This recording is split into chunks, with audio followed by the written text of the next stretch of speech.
What's going on, SWOLE fam? Welcome back to the fucking gym. I'm your host, Papa Swoyo. Today we're talking about the big O, and that is Ozempic. Now, most of you already know, I'm not a fan. I don't like shortcuts, and I do not like these pharmaceutical interventions that do not have actual long-term data. Now, I know semaglutides, GLP-1s have been around for a decade or two, but at the same time, we do not know what the side effects are 20, 30, 40 years in advance or in the future, especially with this massive rollout, trying to give it to 6-year-olds and teenagers, and everyone and their mother is being given and prescribed Ozempic if they have 10 pounds to lose, and all these celebrities, and we know that it sacrifices muscle mass. There's issues with the stomach, there's issues with blindness, there's issues with bodily evacuation, aka just dumping out your ass. Not a good move to look for these shortcuts, and of course you're gonna have people argue, well, I mean, it worked for me, and if you pair it up with exercise properly, look, everyone's gonna make their excuses to shortcut. Do not make shortcuts. There are no shortcuts in life. And when something sounds good to be true, guess what? It usually is. So let's take an example of a SWOLE fam member that did not go the Ozempic route, that did not go the shortcut route, that actually put in the work.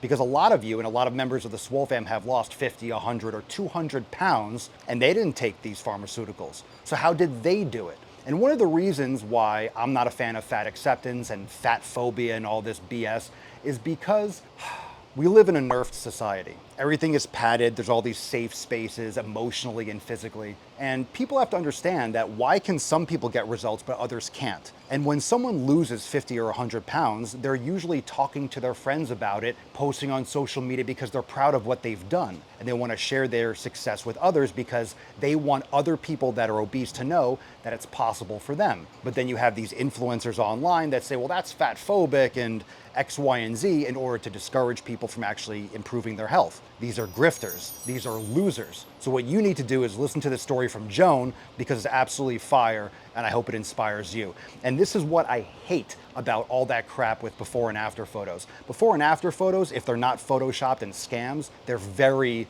inspiring. They should be motivational, as much as I hate that word, but they should be inspirational because it shows what someone else can do. Now, if you're photoshopping before and afters, you're just a grifter and a huckster and you're scamming people. But when people actually post before and afters, it's because they're proud and they want to show other people that were in their position that they don't have to be miserable. And there's not one single person on this planet that is happy being obese. And if you've been overweight or obese and you've lost a lot of weight, drop in the comments down below. It wasn't glorious. It wasn't awesome. It wasn't fat phobia and everyone's a meanie head. You're miserable. Your joints hurt. You feel like shit. You can't move. You can't put a seatbelt around you. You can't get into a car comfortably. You can't walk up a flight of stairs without huffing and puffing.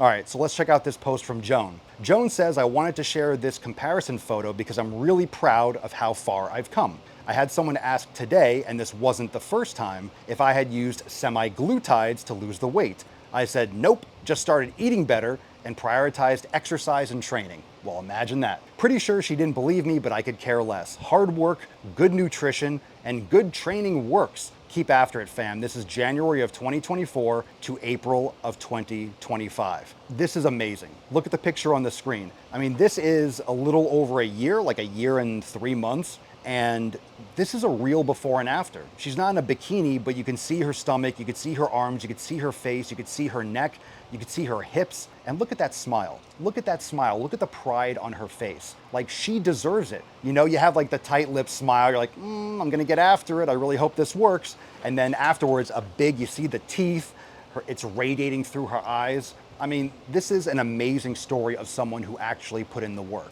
Now, this is not to say that someone who wants to take Ozempic or did take Ozempic didn't put in the work. But a lot of times people are putting in the work by doing other kinds of extreme dieting or stupid programming or things that got them results temporarily, but they couldn't maintain it, so they gained all the weight back. But if you actually set the proper habits and you actually set the proper foundations, you're gonna keep it off. So you've heard the people saying online that 95% of diets fail. I say 100% of stupid fucking decisions fail. So if you build a wheel and you build it square, it's not gonna roll. Does that mean wheels don't work? No, it means you don't know what the hell you're doing. So there's a lot of things that you can do. There's a lot of combinations, a lot of options for what you can eat and how you can train. But there's also the correct way. There are also the more optimal ways that will work for you. And just because you haven't figured that out yet doesn't mean that all bets are off. And you always hear people say, I've tried everything. They've usually done one or two garbage things and wonder why it doesn't work as an excuse to take this shortcut. And we know that Ozempic and these semaglutides waste muscle mass. There's a lot of issues with brain function. Like I said, blindness, there's a lot of other issues. And like I said, we don't know what the side effects are long-term, especially now that it's so popular and everyone is taking it. And they're trying to get it prescribed for like 6-year-olds and under. It's insane. Why are you doing this? Well, they make money.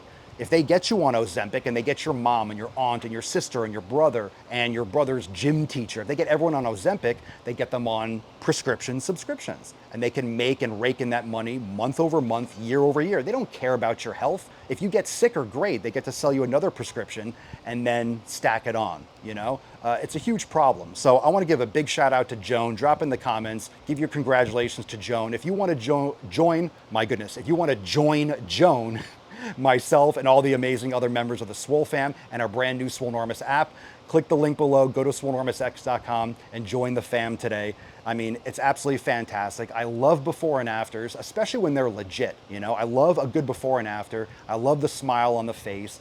And I love her that she doesn't give a shit about what other people think. And that's a problem, I will say, when someone's putting in the hard work and then everyone thinks like, oh, she's probably on Ozempic. But fuck those people. It doesn't matter what their opinions are. Who cares what they think? Who cares what they do? Understand that it's possible for you. And how do I know that? Because we've helped thousands of people do it inside the SWOLE fam. So another big shout out to Joan. Congratulations. We're so proud of you, and we're proud to have you represent the SWOLE fam in this way. And you can too. Click the link below, join us over at swolenormousx.com. And if you haven't yet, hit the subscribe button, because Papa's back, and get ready for a whole lot more. Peace out, bitches.